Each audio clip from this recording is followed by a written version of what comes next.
আগামী জাতীয় সংসদ নির্বাচনের দিনক্ষণ এবং বিভিন্ন প্রাতিষ্ঠানিক সংস্কার নিয়ে নানা আলোচনা ও বিতর্কের মধ্যে ইসলামী আন্দোলনের আমিরের সঙ্গে বৈঠক হল বিএনপির মহাসচিবের।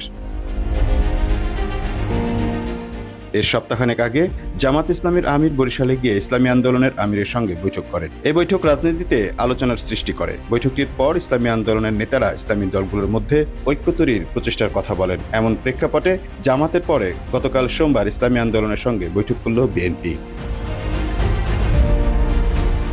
আগামী নির্বাচনকে লক্ষ্য রেখে রাজনীতিতে নানা মেরুকরণ হতে পারে বলে রাজনীতিবিদদেরই অনেকে বলছেন। এখনও নির্বাচনের সুনির্দিষ্ট সময় ঘোষণা করা না হলেও রাজনৈতিক দলগুলোর নির্বাচনমুখী তৎপরতা দৃশ্যমান হচ্ছে। বিএনপি ও জামাত ইসলামের পক্ষ থেকে ইসলামী দলগুলোকে কাছে টানার চেষ্টা দেখা যাচ্ছে। ইসলামী আন্দোলনের আমিরের সঙ্গে বৈঠকের কয়েকদিনের আগে খেলাফত মজলিসের সঙ্গেও বৈঠক করেছে BNP.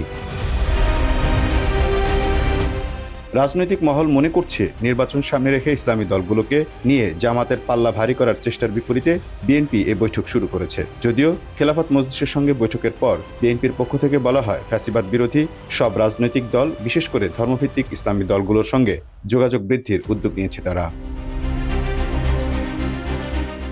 Mamun Mahfuz, time news desk.